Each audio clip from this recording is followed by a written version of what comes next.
There is a specific moment that arrives in every human life, and it almost always comes alone. No one warns you about it. No one teaches you how to survive it. It is the quiet hour, usually very late, usually after the noise of the day has finally died down, when you look up from the screen and realize you do not know who you are anymore. You do not know what you want. You do not know why you are tired all the time. You just sit there in the dark with a strange, heavy, invisible weight sitting on your chest, and you feel in your bones that you are completely lost. And the worst part is not the feeling itself. The worst part is that you cannot tell anyone, because everyone around you looks like they have it figured out. Every single one of them. They are posting vacations and promotions and engagements and workouts and book recommendations and prayer wins and morning routines. And then there is you, sitting quietly, staring at the ceiling, wondering where the road went. So you do what most people do. You scroll, you perform, you pretend, you smile at the next gathering. You say the right things at the right time. And every single night, you crawl back into the same void that nobody else knows you are carrying. That is what feeling lost in 2026 actually looks like. Not dramatic, not cinematic, just quiet, exhausting, and almost invisible. And here is the part nobody has the courage to say out loud. Most people are not admitting that they feel lost. They are hiding it so well that even they have started to forget. They feel it. They are dressed well. They are doing the work. They are showing up. But inside, somewhere behind the ribcage, the map has been missing for months. Some of them lost it at a job that slowly replaced their personality with a title. Some lost it in a relationship that quietly replaced love with tolerance. Some lost it in a year that took a parent before the apology arrived. Some lost it the night they realized they had been chasing the wrong version of themselves for so long that the real one had completely disappeared. Almost nobody wakes up and announces that they are lost. They just go quieter. They just go heavier. They just start moving through life like a ghost inside a routine, repeating motions they no longer believe in, hoping the next version of the day will feel different than the last one. It almost never does. Not until something inside finally speaks. And when it finally speaks, most people mistake that voice for a breakdown. It is not a breakdown. It is a wake-up that has been trying to arrive for years.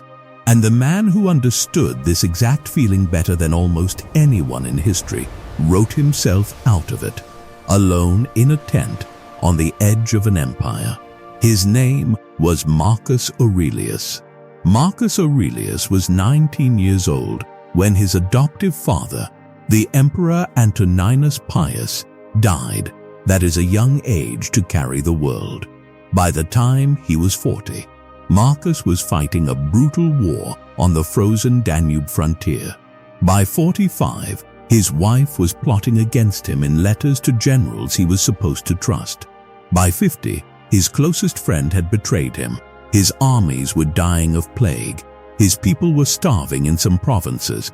His treasury was bleeding from 4 directions. And his court was full of men who smiled into his face and sold his secrets the minute he turned around. Marcus was not lost in the modern sense, in the sense of someone who could not figure out a career or a relationship. He was lost in the deeper, older sense. He was a man who was supposed to be an emperor, surrounded by everything an emperor is supposed to want, and yet inside his own heart, none of it was enough. He was supposed to be powerful, and he felt small. He was supposed to be certain, and he felt uncertain. He was supposed to be in control, and he felt like he was being slowly chewed alive by forces he could not name. So he did not go on vacation. He did not buy a new identity. He did not rebrand. He picked up a small leather journal opened it in the dark of his tent, lit a single oil lamp, and wrote to himself. He wrote over and over again, night after cold night, for almost a decade, and what emerged from those pages is the most powerful personal survival manual ever written by a human being. It is called Meditations, and almost no one reads it correctly. They read it as philosophy. It is not philosophy.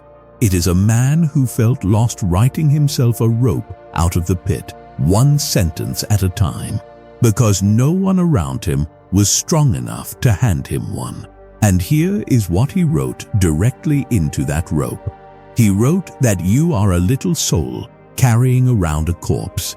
He wrote that you have power over your mind, not outside events. He wrote that the happiness of your life depends on the quality of your thoughts. He wrote that everything we hear is an opinion, not a fact.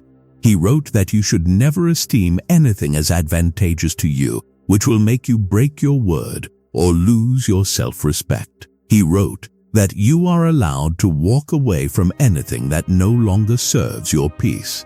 He wrote that you should do every act of your life as if it were the last thing you would ever do.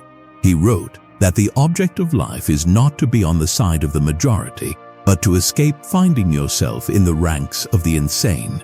He wrote all of these things not once, but many times, in many different forms, because he had to, because his life kept trying to take them away.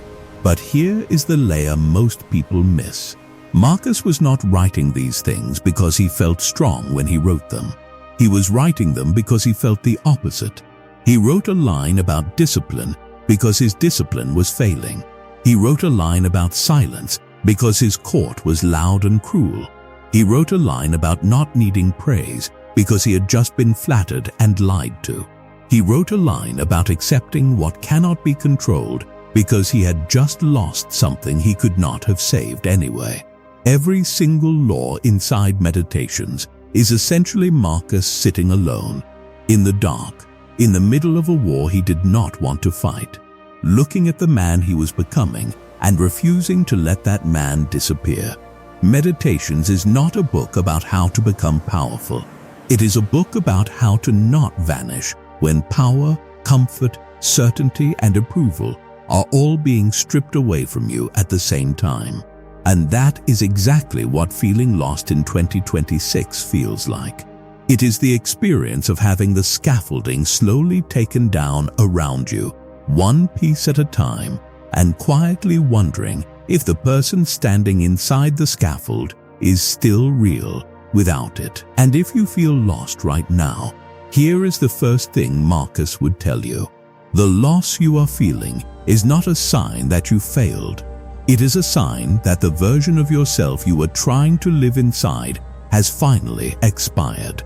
The job you stayed in to make your parents proud is no longer big enough for the man you have quietly become. The friendship you kept alive out of guilt has no longer earned a room in your actual life. The identity you built around the approval of someone who has since left has lost its roof. The plan you made at 22 was brilliant for who you were at 22. It is suffocating you at 27. The version that followed the script is exhausted. The version that performs is broken. The version that smiles in public and cries in drive-thrus is finally admitting what it has known for years, that you are not lost. You are just finished. Finished pretending, finished performing, finished dragging a personality around that does not belong to the person you have become. And what you are feeling is not a crisis, it is a demolition. And every demolition sounds like silence at first, because the loudest version of us is usually the least true. And when that loud version finally collapses, what is left behind is so quiet that we mistake it for emptiness. This is the moment most people turn around and run back inside the old scaffold. They grab the old job. They text the old friend. They archive the upgrade they were about to make on themselves. They go back to the routine that was killing them, because the routine was at least predictable, and predictability feels safer than the unknown. But the unknown is where you belong right now. The unknown is not your enemy. The unknown is the only place left where the real version of you has any room to walk. If you are feeling lost, it is because you have outgrown the cage, and you have not yet built the next one. That is the entire diagnosis. That is the entire treatment. You have become too large for the shape you were stuffed into, and you do not yet know what shape comes next. So for a while, you wander. And the wandering is not a symptom. The wandering is the work. Marcus Aurelius understood this so deeply that he built his entire private philosophy around it. He wrote that you should always observe what is happening inside you, because no place is more worthy of your attention. He wrote that you should not act as though you had 10,000 years to throw away. He wrote that you should not disturb yourself by picturing your life as a whole. He wrote that you should not think about all the things you have to do or all the things that could go wrong. He wrote that you should focus instead on the single thing in front of you and the next single thing after that until you have built a bridge one plank at a time. That is the entire trick inside feeling lost. You do not map the entire new life before you take the first step. You take the first step without the map. You take it scared. You take it tired. You take it knowing that the step may not lead anywhere you planned. You take it anyway, because the only exit out of feeling lost is movement. Not movement designed by anyone else, not movement designed by an algorithm, movement designed by you, in the smallest honest increments you can manage today. One thing, then the next thing, then the next. And you do not judge the path while you are walking it. You only judge the path when the path is finished, and by then it is too late to be lost, because you are already somewhere else. But here is the part Marcus understood that most modern people fail at completely. He wrote that the obstacle on the path becomes the path. He did not mean that suffering is beautiful. He did not mean that loss is a gift. He meant something colder and more useful than both. He meant that the obstacles you keep running from are the very walls of the life you are trying to build. The reason you feel lost is not because you are missing a road. It is because the road you are standing on is being paved in real time under your feet by the exact discomfort you are calling lost. The pain of not knowing who you are is not a sign that you have nothing. It is the sign that you are in the middle of being forged into the next version of yourself, and the forge is loud, and the forge is hot, and almost everyone who arrives at a forge begs to be taken out. Marcus did not beg. He wrote into the fire. He wrote every night that the obstacle in front of him was fuel, and he turned the entire Roman Empire inside out while standing on top of that fire. So if you are feeling lost right now, hear this. You are not behind. You are not broken. You are not a failure. You are not behind the people whose highlight reels you keep watching.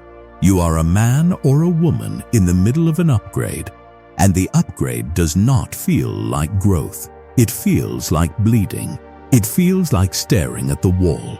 It feels like waking up at 3 a.m. with a question that has no answer yet.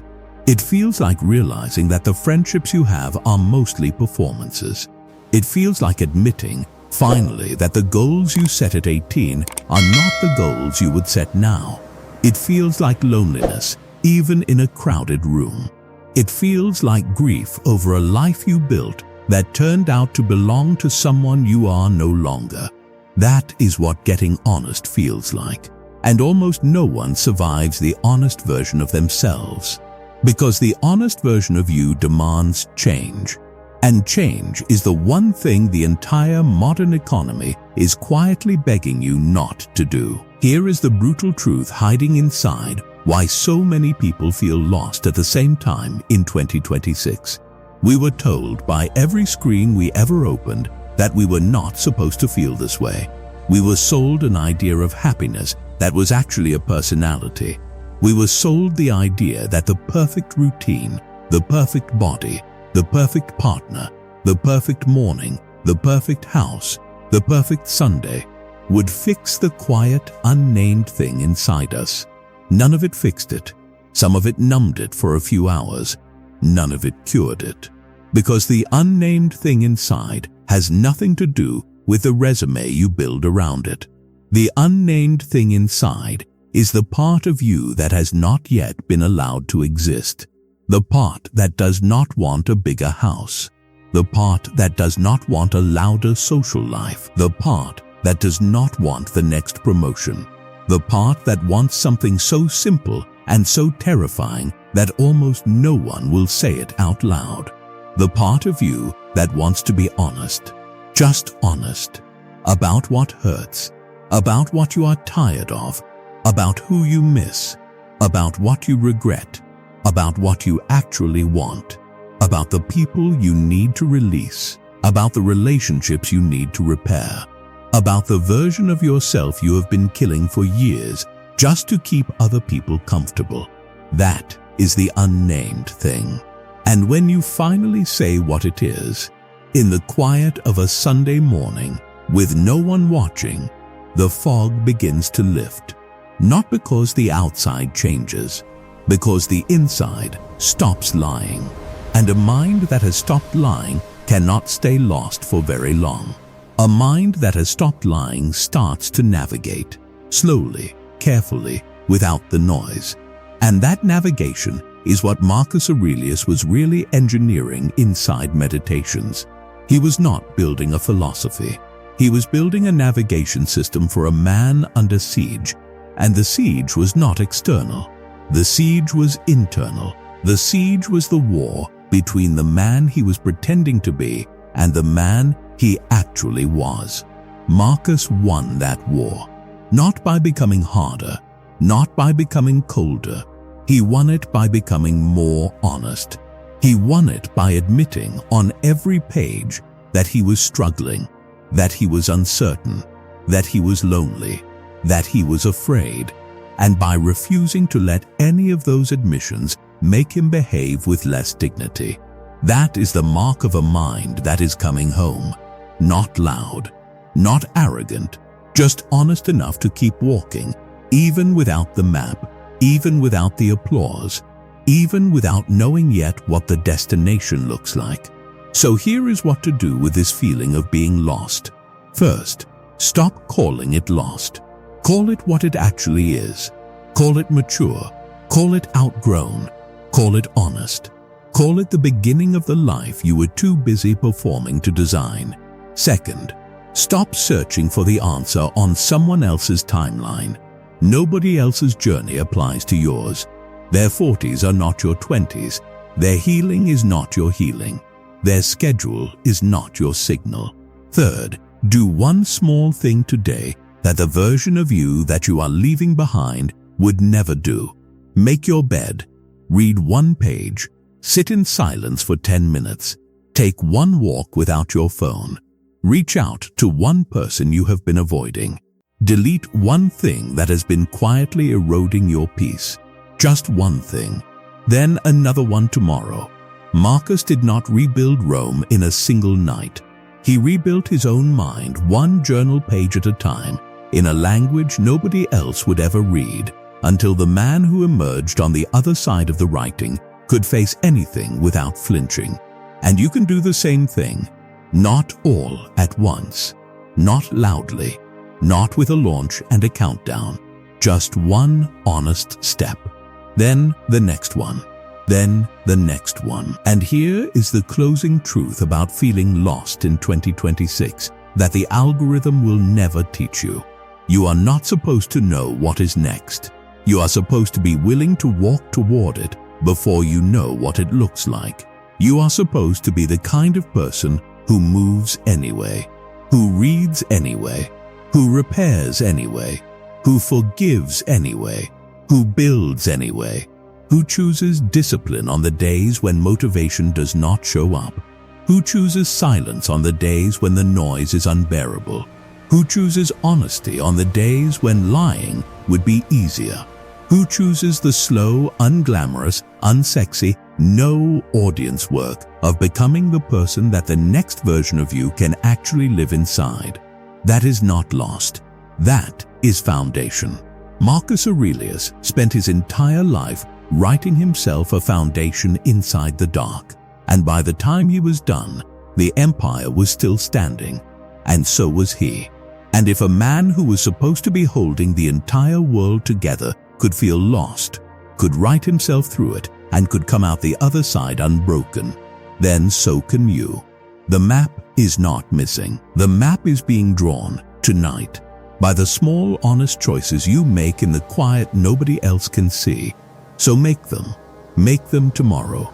And by the time you arrive at the other end of this feeling, you will not just have found your way back. You will have built a new house entirely, one you can actually live in,